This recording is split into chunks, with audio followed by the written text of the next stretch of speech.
Kaya pala sabi ko bakit gano'n madilim yung camera. Yung pala, naka-slow mo pala yung ginagawa ko. Kanina pa ako nagtitake ng video. Ayan guys, meron tayong sulfur. 10% cream kasi sobrang kati. Ayan, yung mga ganito ko. Sobrang kati talaga kasi nag-handwash lang. Nag-handwash lang ako kanina ng mga plato. Tapos, hindi ako nag-gloves. So, ang kati. Ganito yung texture niya, oh. Yan. Lalagay mo lang siya sa para lang siyang normal lang na cream. Kasi kung hindi ko to lalagyan ng cream, maghapon akong kamot ng kamot. Hanggang sa magsusugat siya, mamumula. Tapos, yung kati pa naman niya parang lumalakad. Alam mo yun, yung parang kang nahigad. Ang kati, pati sa tiyan ko. Yung pag kinamot mo siya, para siyang namumula na namumuti. Parang nagkakaroon ka ng an-an. Sobra kasi, ano na naman siya, nagbago na naman yung weather. Nung nakaraan, puro snow. Tapos hindi naman siya umaaraw. Tapos ngayon naman, puro araw na naman. Kaya kanina, naglalakad ako, sobrang lamig. Doble-doble na yung damit, sobrang lamig pa rin. Kahit nag-lotion na ako, hindi umuubra yung lotion na ginagamit ko. Tapos, lagay ako ng konti sa tiyan. Kasi para siyang tinutusok. Ang kati, hindi ako napapakali maglinis kasi kamot ako ng kamot. Yung tiyan natin, dalawa na ang nabuhay dyan guys, sa tiyan natin. Tapos, ayan ang ginagawa ko.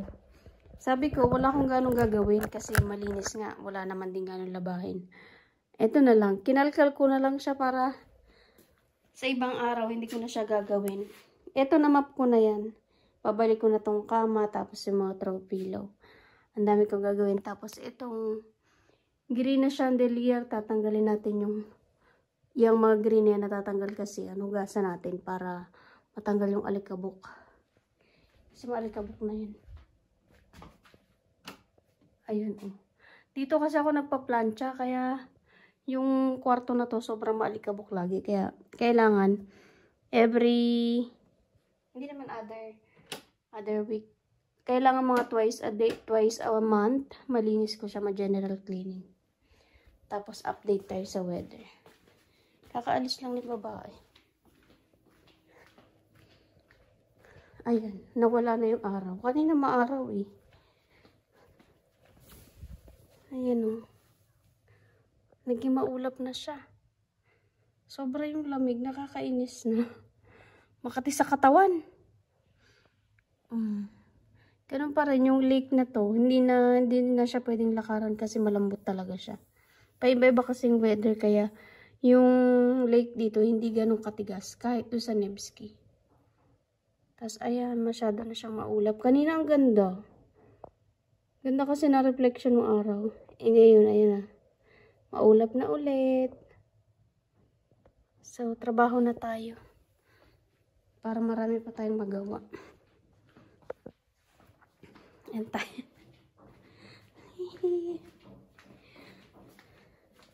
Ang saya kapag ganito yung trabaho mo na with harap. Masaya yung ganitong trabaho na na talagang totally linis ka lang.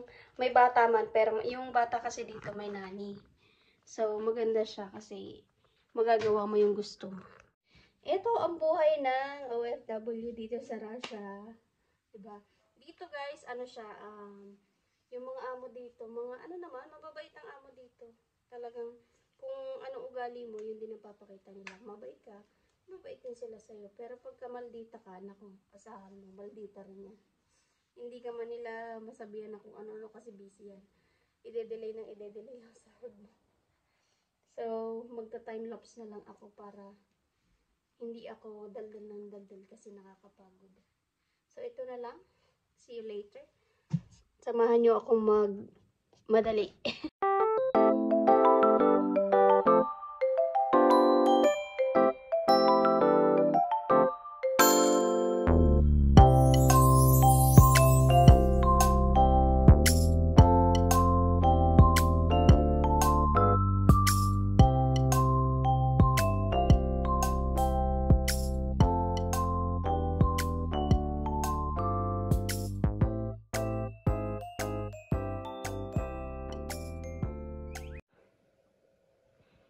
Ayan guys, nakapag-map na ako. Patuyuin ko lang ng konti tapos babalik na natin tong study table.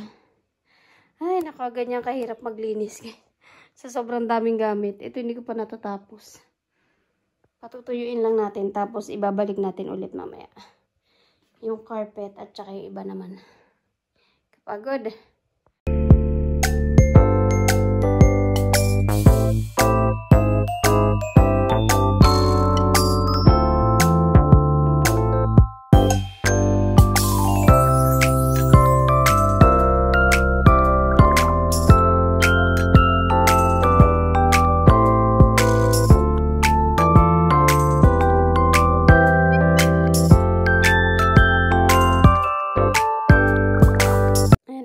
Tapos na ako. Ganyang ayos lang. Itong mga damit na hindi ko yan nililigpit kasi yan yung madalas suotin ng bata pag umuwi. Galing sa school. So, ito yung pusa. Ito yung laruan. Tingnan nyo guys. Na-videoan ko na ito nung nakaraan. Ayan siya. Di battery to. Ayan, may battery siya sa loob. Pinost ko to sa YouTube eh. Pero nag-color green yung aking monetization. Hindi ko alam kung bakit. Ayan. Pag ginanong mo yung mukha niya. Ay, nagaling. Ay.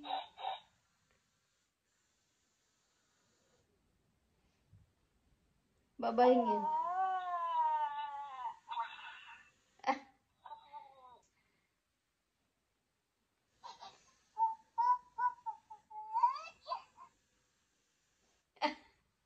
Ang galing eh na. Saan kaya ito nabili? Itapon ko kasi yung box nito. Magala-gala yung pet niya.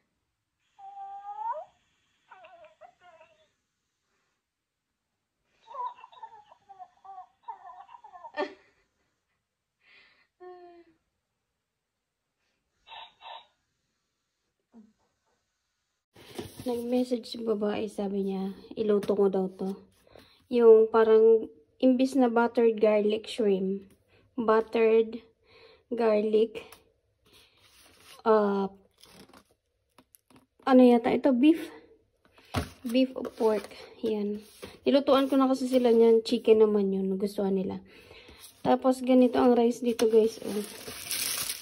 Ayan, nakabalot siya, pakukuluan mo lang yun ng ayan siya. Ilang minuto ba? Ration kasi. 20 to 25 minutes. So, luto na yan. Mga nakapak lang. Kasi pag hindi mga nakarepak, hindi gano'n nila nauubos. So, ayan, lulutuan natin sila.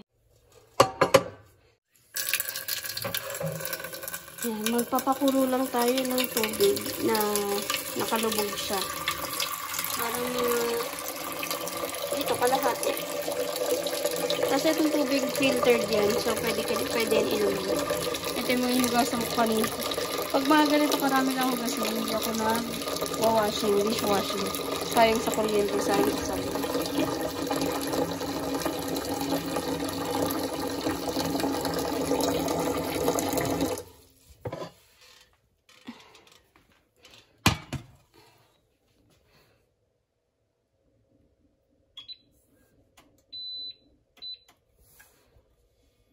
Pakuluin lang natin yan.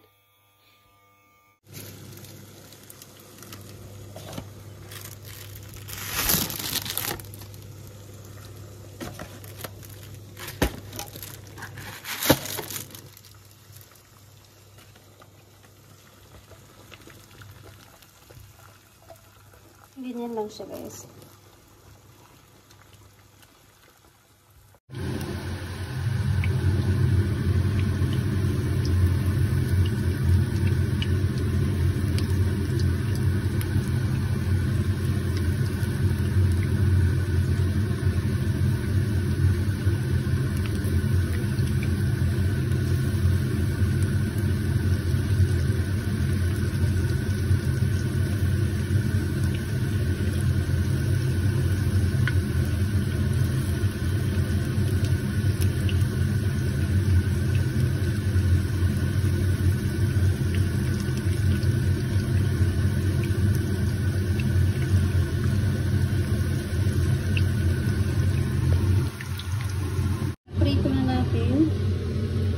ginigisa na lang natin siya. Bali, ito lang, bawang. Tapos, ang gagamitin natin ay butter. Kasi marami ng mantika. Kunting butter lang. Tapos, meron tayong salt and pepper. Tapos, tomato ketchup. So, ayan, ang dami na nakakalat. Luto na tayo ulit.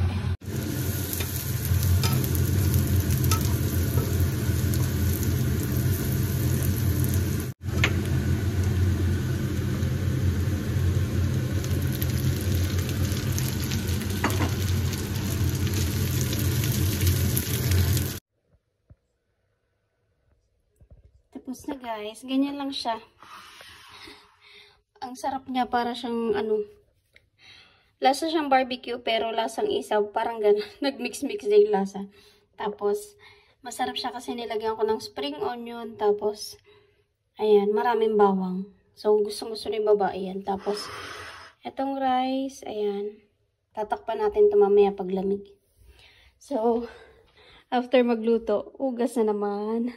Daming hugasin. So, let's go. Tapos na ako magluto. At ang ganda ng sunset. Kaya lang hindi kita eh. Ayan o. Ang ganda.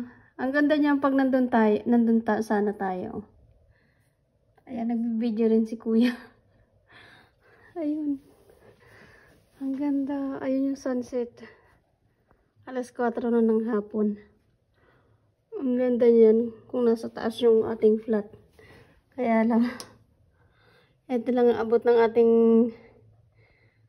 camera. Ang ganda. Ay, nako. Ganda ng weather. Nakatapos na rin ako magluto at saka maghugas. Magmamap na lang ako at saka linisin ko na lang yung kwarto ni babae kasi baka biglang dumating. Ang ganda talaga, oh. Dito lang natin nakikita yung reflection. So, 5 PM na guys. 2 oras na lang uwian na. So, ayan, makikita nyo. Dito tayo sa medyo madilim. Ayan. Kung makikita nyo guys, maliwanag na. So, dati alas 4 madilim na pa. Madilim na.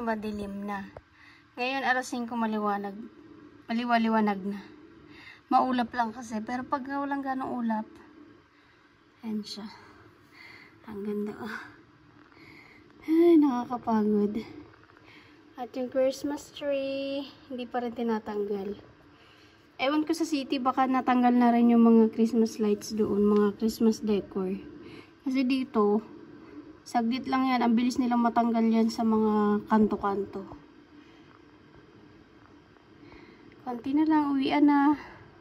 At ilang weeks na lang guys, pagdating ng February, ayun, balik na ulit sa dating schedule yung dilim. Schedule talaga. Ang normal na dilim na dito ay mga 5 to 5:30. Ganyan na siya. Hanggang sa mag-white night na ng, ano na ba? February, March, April, May. Ayan, white night hanggang June, July. Sulitin na natin ng dilim. Sa susunod, puro liwanag naman yung ating ma-flex. So, that's it for today's video, guys. Thank you for watching, and don't forget to like and subscribe to my YouTube channel, and don't forget to comment kung ano yung masasabi niyo sa ating vlog for today. Bye-bye! Uwian na, guys! Ayan. Kaya pala sobrang lamig. Look at that. Oh. Kaya pala sobrang lamig ngayon dahil may buwan, tapos masyadong clear yung langit, kaya ang lamig. Grabe. Uwian na. Ang oras ay 7:25 na ng gabi. Nagmarket na ako dito sa amin kasi nandito yung noodles na gustong gusto ko, yung ramen. So, namili na rin ng konti-konti pang macaroni salad. Nag-crave tayo. Naalala ko kasi kagabi. Oh, ayan. Ang nilalakaran ko. Sabi ko magta-taxi ako, kaya lang nung nakita ko yung presyo, 267. Sabi ko maglakad na nga lang ako.